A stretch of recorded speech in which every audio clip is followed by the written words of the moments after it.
Hello everybody, welcome back to Mistakes Were Made.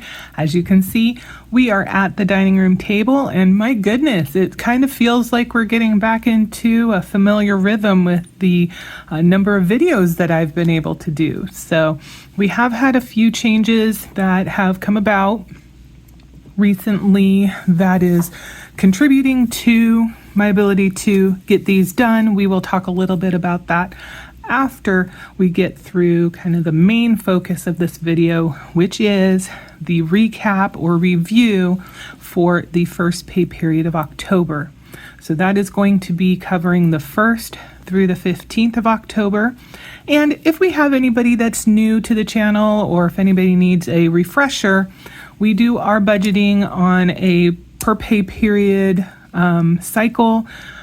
The pay period that we follow is from the 1st to the 15th of the month, and then the 16th through the end of the month. And that we have just found works best for when our income comes in, because I am on a twice a month schedule. It's a little bit slightly different dates that I get paid on now than at my old job.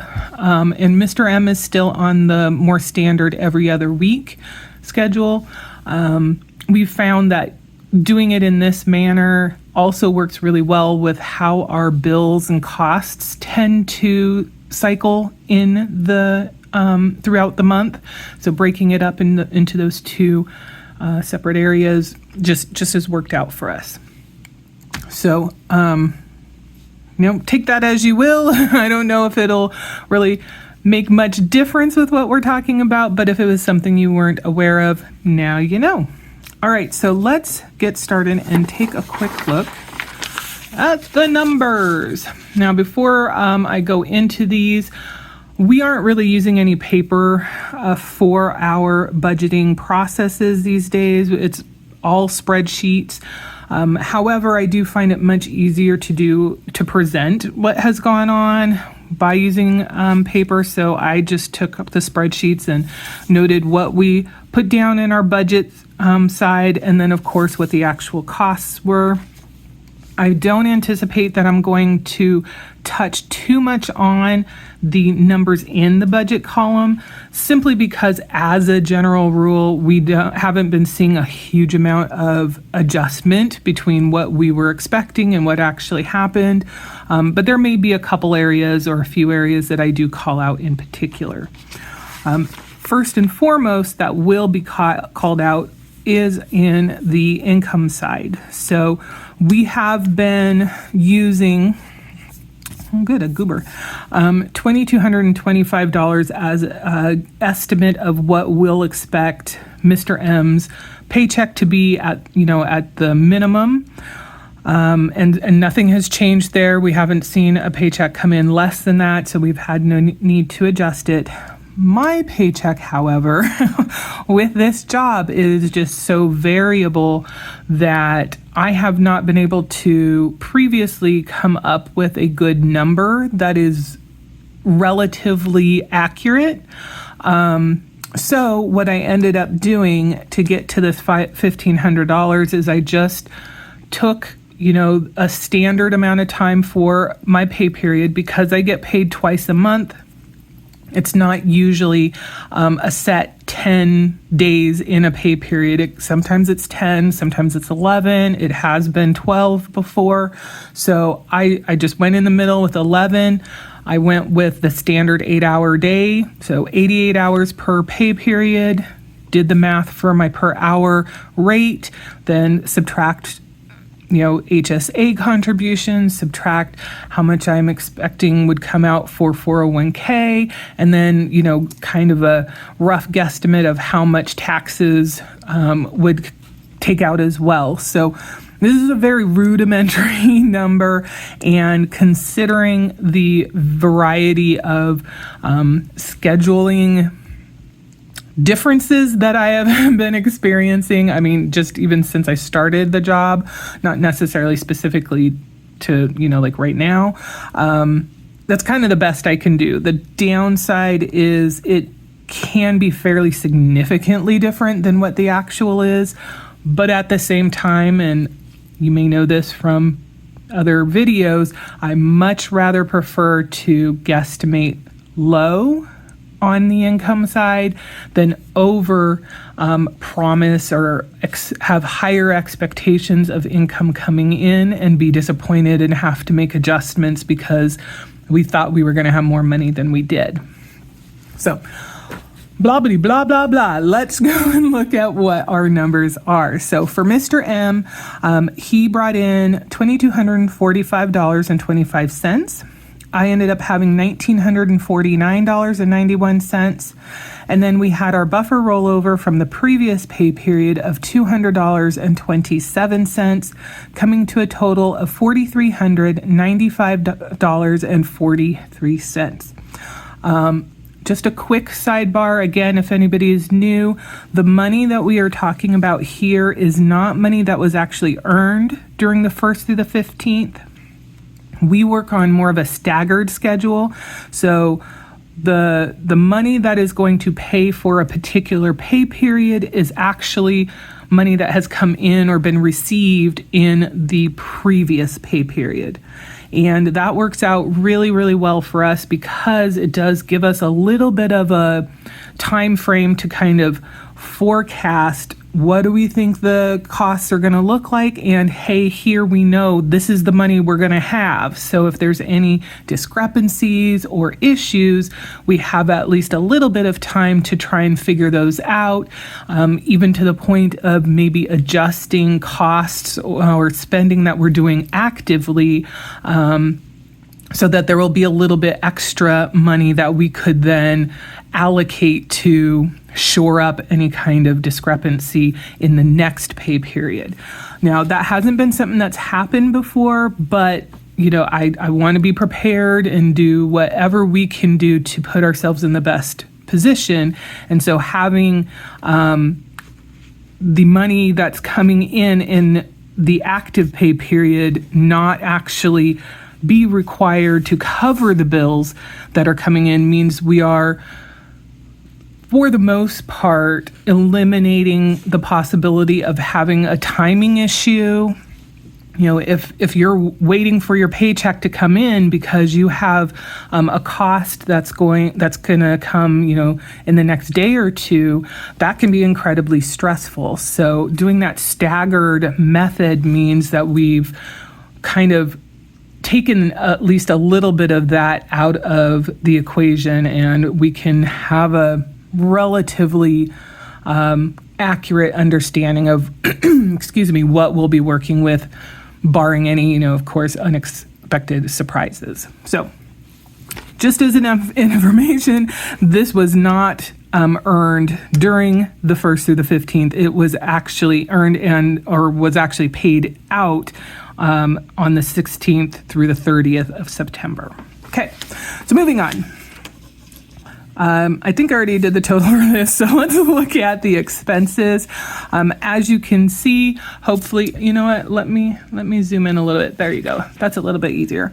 As you can see, we don't have a lot in the way of discrepancies. The biggest one is with the water bill. We did have the rate increase in July, but knowing exactly what we could expect for a monthly cost was a little bit hampered because summer months, more water usage due to the garden and other things. So this is going to be from September usage, and we had dialed back pretty significantly by then. So I would expect that we'll probably see our amounts in this kind of area. So our guesstimate amount that we'll use, we'll probably leave it at the 145, because just like wanting to underestimate how much income we have coming in, if we're trying to do an estimate situation, we do prefer to overestimate how much something is going to cost. Because again, if we are prepared to meet that inflated cost, then we're going to be all the better for it if that cost is actually incorrect and the cost is less. So yeah, the other one is just the weird glitch that our mortgage servicer has whenever we do our auto payments. We have it set up so that It's supposed to pay $875 flat every other week, and for whatever reason, one of the payments in a month will come through as $874.99. No idea why. So with all of that, it brings our total expense cost for our reoccurring costs at up to $1,690.08, which means that leaves us with $2,705.35 of income left over. The savings, we don't do anything with the emergency fund during the first pay period budget-wise, so this is just our buffer rollover of $200, which drops us to the $2,505.35. We also then have our cash envelopes. So again, if anybody is new, these are the categories that we currently have active envelopes for that we cash stuff. And we, as you can see, we will fund certain categories during the first pay period and fund some categories during the second pay period. And then there's a small handful that both pay periods, they get an infusion of money. As we can see here, no discrepancies. Excuse me. And we typically don't have any changes to note here. That's because, these are essentially sinking funds, and for the most part, when we have a cost that falls within this category, we have the funds to be able to pay for it. Now, if we did have a cost come through and it was more than what we had saved up, there'd be one of two situations that would happen. It would either be we will take the money out of our checking, and so then we would consider that an extra cost because now it's affecting how much money we actually have, that it's not within the budget that we have outlined, and it's going to affect our discretionary money at the end of the pay period. So we would want to note that it's an additional cost in here. Or we have been pretty darn good about staying within our expectations for these, and we haven't been spending willy-nilly. So a lot of these categories have had the opportunity to build up, at least to some extent. And so we wouldn't have an issue with potentially paying for an overage in one category with money from another. Whether we would go the route of, like creating an IOU situation or just, calling it a wash and the numbers end up what they are, that would probably be on a case-by-case basis. The only thing we would need to be careful of is that it doesn't become a habit. If we were to have a cost in a specific area that we were constantly having to augment, whether it's, from just our checking account money or from different categories of the cash envelopes, to me, that would be a bit of a red flag, and we would need to kind of look and see, okay, has something changed either in our lifestyle, just the world around us, that can be attributed to why we are now suddenly spending more than we had previously in that particular category? If so, that may mean we need to take action and make some adjustments. Maybe we need to be upping how much we put towards that particular category from where it was before, because inflation and et cetera, all those things that are contributing to ridiculously priced things these days could be at play. The other side of it, though, could be, are we loosening our hold on how we spend and what we're spending things on, and is that being done in to a detriment for our process? Are we slipping back into some poor habits? Are we spending more than we really need to or should be? So we would really want to take a close look at, what is it we're buying that is creating the need for us to need more money in there. If it is determined that, these are legitimate things that we've always paid for, and it's just the fact that the cost of them is more, then, to me, that is a appropriate need and reason to maybe reassess how much money we are allocating. If it's just we started buying more things for no really good reason, it's not like we have a specific project that's going on, and so this is a temporary increase in how much we're spending in a category, something like that, then we might need to pump the brakes and say, whoa, let's make sure that we are staying true to our goals and everything like that. We're starting to spend on stuff we don't really need, that's not really that important, so let's start to back off of that. So that can be kind of a canary in the coal mine sort of thing. So anyway, no discrepancies. So it ended up being 701, leaving us with 1804.35. No changes with my guilt-free spending, so $30. And then, of course, we have the auto transfer of $100 for the long-term goals. We do have it noted here for yard cleanup, but as you likely know, if you've been catching up on our more recent videos, we have completed that first phase of the yard cleanup. So going forward, any monies that we are putting towards the long-term goals is going to fall under the carport replacement or fix category, because that is our next main goal. Okay. So at the end of the day, we were left with $1,674.35 of discretionary spending, which is amazing. We are very, very lucky to be in the position that we are in.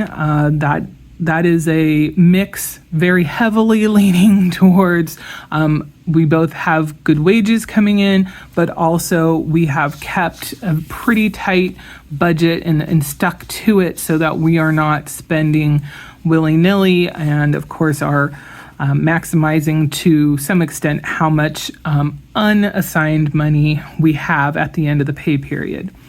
And we call it discretionary spending. This is, again, for anybody that's new, because technically, once we've covered all the costs in our budget, any money left over, it's kind of free-for-all money.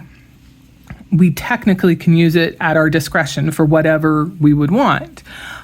We could, go out to eat every day until we use up the money. We could go play bingo every Thursday at the Elk Club, just go on spending sprees or whatever the case may be. It is money that is available but is not required to cover what our standard costs are. And for us, it was very important for us to kind of try and limit lifestyle creep, especially as we paid our debt down. There is that natural inclination or impulse to kind of loosen the reins, maybe allow for a little bit of things that you weren't able to do during that process. But I think we felt pretty good about what we put together. So we also feel there are very specific things specific goals we want to achieve, and they are more important to us than maybe going crazy or willy-nilly with any extra money we have. So those goals are what we call our priorities, and they are mortgage payment, emergency fund, long-term goals, sinking funds, and the fund category. So again, for anybody that is new, the way we distribute whatever money we have at the end of the pay period is done by a percentage process. We chose to do that instead of assigning each of these a specific dollar amount because the percentage method is much more flexible. If we only have $100 left over at the end of the pay period, we can still attack these goals much easier than if we had originally said, well, we want to do $200 for this, $300 for this, $40 for the, et cetera, et cetera. Well, if you don't have that much, then what's the plan? So going percentage wise really made the most sense. And so for mortgage, emergency fund, long-term goals, and sinking funds, each one of those receives 20% of any money that we have left over. The investing category, which is a newer category, it gets 15% of any monies left over. And then the fund category gets the remaining 5%. Because if you add these all together, it does come to 100%. So, in this particular case, for the first pay period of October, we were able to make a $335 payment towards the principal on the mortgage. $335 went into our emergency fund. It also, another $335 went to the long-term goals. The sinking funds got $336 because if you do the math, we do have 4 specific categories that we feel could experience a cost that is out of the norm. Car costs, if you have a fix that you need to do, those can be expensive. Stuff around the house. Now, that's not necessarily like remodeling stuff, but it could be. It's kind of a weird balance between what would fall under the household and what truly should be a long-term goal. Health, if you have a health issue, health care costs a lot. And then the pets, those are a well of costs, the never-ending pit of money costs. So, of course, that made sense to have as an additional, or have in the group where a little bit extra money beyond what we have budgeted is going to go there to bulk it up. So, any number that we have, we need it to divide evenly by 4 because we do pull this in cash, and I don't want to have change in the envelopes. It's annoying, and I don't want to deal with it. So we will make adjustments, round up, down, whatever, to get to a number that in total is easily divided by 4 and leaving whole numbers, and so that could make for an adjustment there.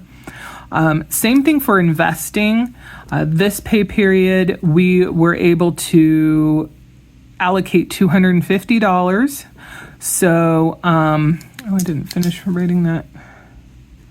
We want whatever number we land here to be divisible by 2, again, without any change, just because I don't want to deal with it.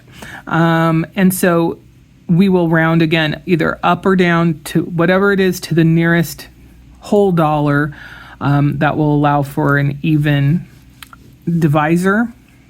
And in this case, it was $250, so we each got $125. And since we do have a little bit of like loosey-goosiness potentially in 2 areas, those discrepancies get kind of cleaned up by the fun category. Technically, it's supposed to get 5%, but if we've made an adjustment in cost in one or both of these categories, then I will just go and add the totals up between those 5 things, subtract it from our total that we have, and whatever remains will go to the fun category. So in this case, the fun category ended up getting $83.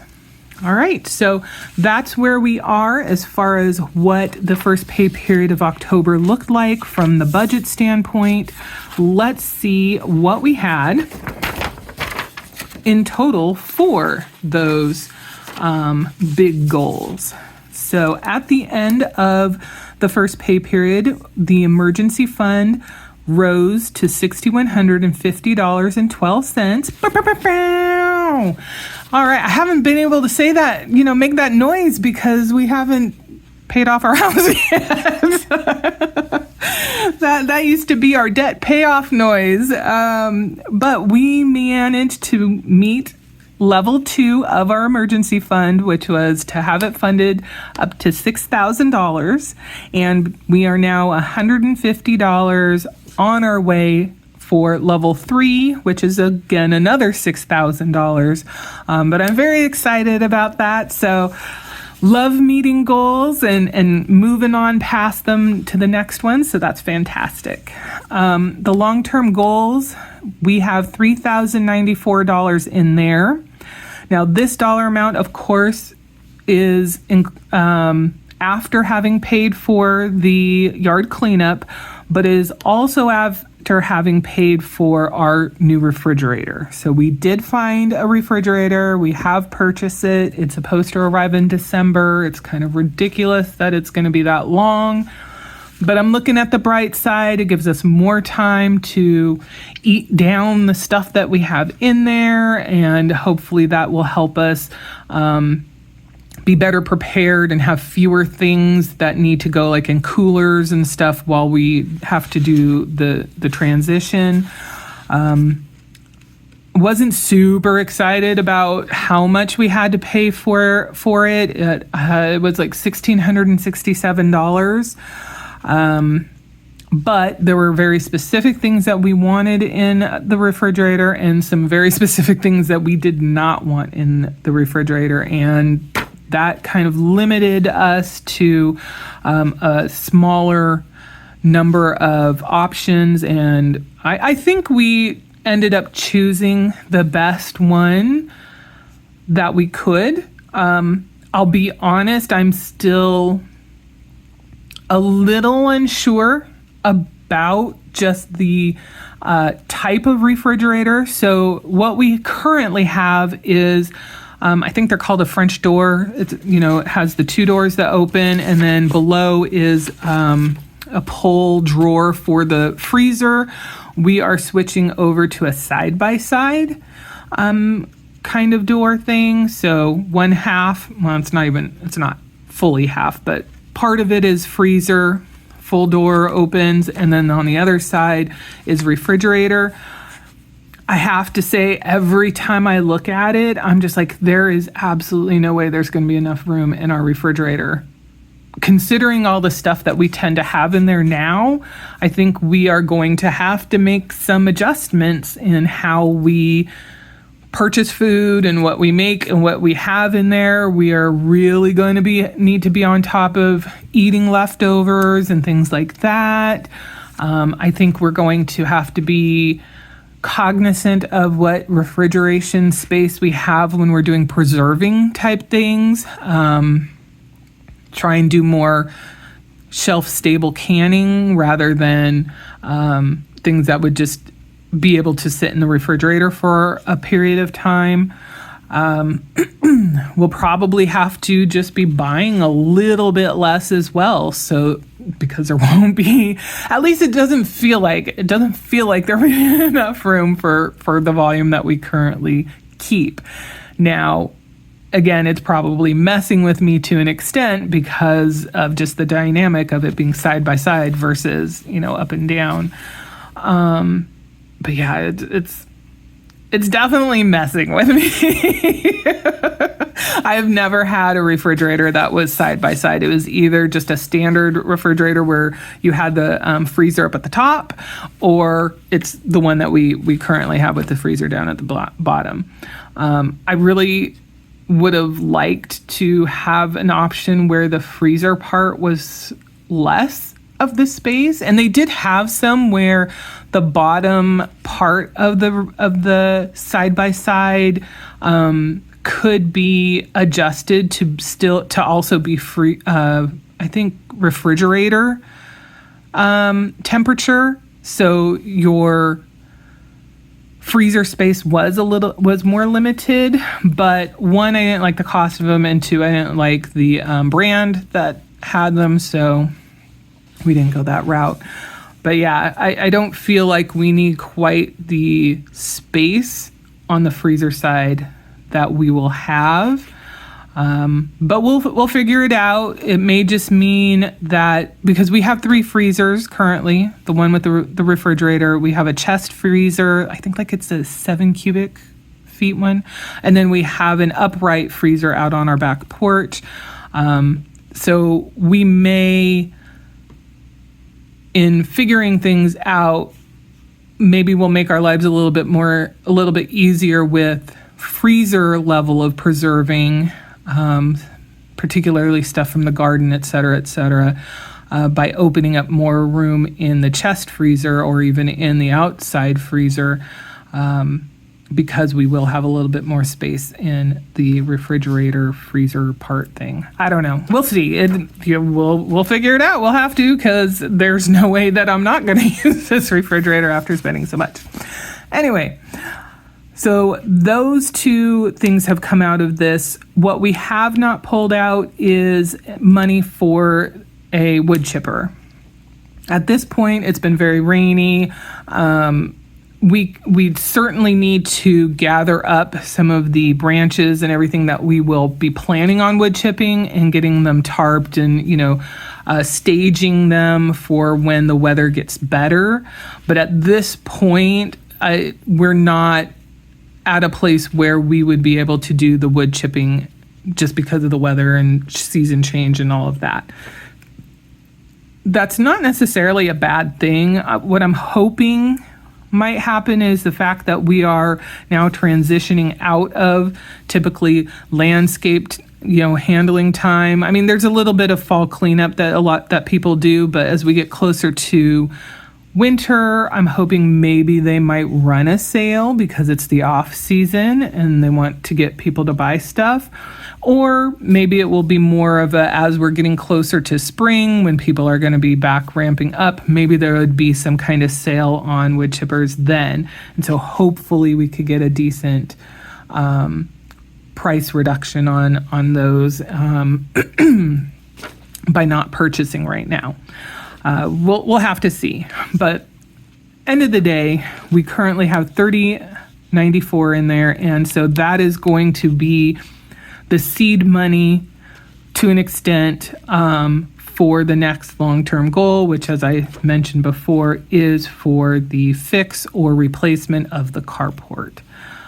So I do have it on my to-do list to reach out to contractors and construction folks who have experience building carports and things of that nature, to get in contact with them, hopefully have them come and take a look at what we are working with, give their assessment on the structure and what we could reasonably expect. Is it something we can shore up? What kind of cost would we be looking at in that scenario? Or is it something that, especially because we will want it to be able to last another 15 years, that we would need to replace? And of course, then the cost for doing that. So last but not least, our mortgage principal as of the end of the first pay period in October is now $222,729.09, which, yes, that means we did drop down below the $223,000 mark. So very excited about that. It makes me smile every time even the slightest increment of this comes down. I wish we were able to see this process happen faster while still also being able to pursue these other goals. I mean, we could certainly change our processes and say, you know what, we're going to take these other things offline, and every dollar of our discretionary money is going to go towards paying down the mortgage principal. But I don't feel like that is the best option, because we do have so many things that we need to do. We have a lot of things that need funding, home fixes, other things like that. We want to be prepared if something goes terribly wrong. So we need to be putting money towards that. And we want to ensure that we have a safe and happy and as stress-free as possible, especially financially, retirement. And so we need to make sure that we are taking the steps available to us to push things in that direction over time. And so I do have to kind of reel myself in, be like, look, this is going to take a while. We're doing it baby steps, a little bit here, a little bit there. Sometimes you can do a big chunk. And it's hard because I know the goal that I want to reach, and I know it's getting closer. It's just not getting closer fast enough. So, I think right now our payoff time frame is like 2048 maybe. And when I was running the numbers on the amortization calculator, if we're able to put $450 per month extra towards it, then I think it drops it just down to like, I want to say like 2040 maybe, 2000, maybe only 2045. 2045 sounds not right. So I'm going to say it was like 2040, the year 2040, which is 15 years from now. And that just feels so far away. But when I was fiddling with the calculator, to even get it dropped down to the year 2030, so that the last payment would be in like December of the year 2030, so 5 years from now, we would have to be paying $2,850 extra towards principal every single month. Yeah, that's never gonna happen. I do not see a scenario outside of us winning the lottery at a level that wouldn't pay the whole mortgage off in and of itself, presenting a possibility. I don't know. So I will admit that was a little bit of a kick in the butt, and I was like, oh, really? Okay. Well, we'll keep plugging along, and that's what we do.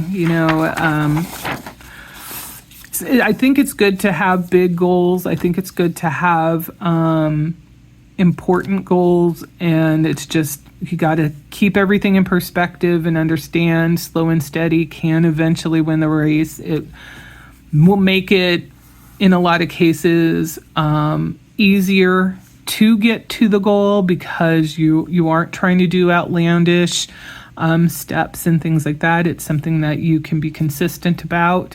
And so I have to keep that in mind too. If we were throwing every last dollar at the mortgage, we still wouldn't pay it off in 5 years because the dollar amounts that we are working with aren't necessarily going to meet at least the calculation that it gave, but we would be missing out on so many other things that we need to focus on. So I do try and keep that in mind. All right, so there we go. That's the end. This is where our priorities are. Oops. Here's what the budget looked like and what we ended up with. So if you have any questions, concerns, or anything like that, definitely let me know. Before I close, though, I said I was going to talk a little bit about some of the changes. We are already almost at 40 minutes. So basically, we are in almost the opposite situation that we were in the summer.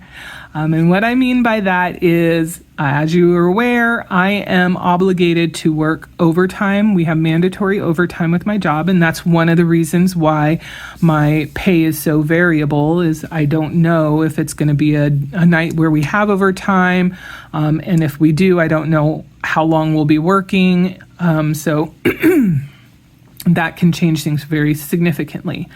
That said, the summer is our busiest season in this particular industry. And of course, it coincides with the time where we're going to have more people off. So, a lot more volume plus less people to process stuff can mean very long nights. Now that we are getting into fall and winter, which tend to be the slower time period, we are seeing a different dynamic, and that is overtime has dropped significantly. We have had many days where we have finished right on time, just our standard 8 hours, or the overtime has been an hour or less, with most of the time it being less, like maybe 10 minutes, 15 minutes, things like that. Additionally, that the volumes have required that the supervisors are assessing, what does our employee status look like it's going to do for us as far as how quickly we get the work done. And so if we are fully staffed and volumes are short, then the go home early process kicks in. And so every single day they send out an email, and in it there is a blurb that if you would like to leave early, make sure you notify a supervisor by such and such a time. That's always been part of the process, even in the summer. But now is when it's really coming into play, because if they're looking at things and it's looking like we're going to be done like at 10 because of the volumes, well, we can't leave before midnight because there are areas that are still going to be sending stuff in late. And so if we're already gone, then we're not going to get to them. So there needs to be bodies here. But of course, they don't want to have a whole bunch of people just sitting around doing nothing, waiting for work to get done either. So what they'll do is they'll go through the list of people who have requested to be able to leave early. And I don't know if that list is a first come, first serve sort of thing, or if they do apply seniority to that, because it is considered like a boon or a benefit to be able to leave early in that respect, because it's your choice. You've made the choice that you want to do that. So it's possible that they'll go by seniority with that particular list. It could be first come, first. I don't know. I don't anticipate I will ever request to do that myself. Now, if they don't have enough people who have volunteered to go, then they will go and, starting at the top of the seniority list, they will reach out to everybody and ask, would you like to go home early? And that first pass through, it is a choice. That's why they're doing the seniority at the top. It's a choice if you want to go or not. And, if they get enough people doing that process, then all's good and it goes on. If they don't get enough people that way, then they start from the bottom up of the seniority list. And it becomes a thank you very much, your shift is over, we'll see you tomorrow sort of thing. So that is definitely happening more often. So far in the last month and a half, I have had one time where I was advised that I was done for the day. And again, I do not know exactly where I am on the seniority list. I don't know if I'm in the very bottom or if there might be one or two people below me, because I know that there were multiple people they were hiring around the same time that I came on board. But I know I'm down there. So, if I get the tap that I'm done for the night, it's not really a surprise. So there's one night that I did get advised I needed to log off because, volumes were low. I think that night I ended up working 6 hours and 45 minutes, something along those lines. There was another night where they asked if I would like to leave early, and I'll be honest, I don't know why I said yes, but I did. And it was okay, great, you can sign off now. That was a night where I only worked 4 hours. And then I've had one more situation where they asked me if I would like to work or if I'd like to leave early. And I said, if it's not mandatory, then I'd rather not. And that was fine. They must have gotten other people that did agree because, they didn't come back to me and say, well, unfortunately, you are going to have to sign off. So that's kind of where we are right now. And so the fact that we aren't doing nearly as much overtime means, more opportunity to sleep as well as more time to do stuff when I still have some energy and when I'm still fairly awake and I'm not, basically a zombie because we have been working 2 to 4 hours of overtime night after night after night after night. So we'll see how that continues to go and whether I am able to continue to stay on top of this with the recaps each pay period and go from there. So again, if you have any questions, concerns, just want to say hi, let me know in the comments. I do appreciate you guys watching, and I very much appreciate any of the conversations that we are able to have in the comments, the insights that you provide, the encouragement for sure. And as always, if there's something that you would like to see that you aren't currently, hey, note that as well. I can't guarantee it would necessarily be something we would be able or willing to include, but you never know until you say something. So, all right, I hope you all have a wonderful day. Thank you so much for watching. We'll see you in the next one. Bye for now.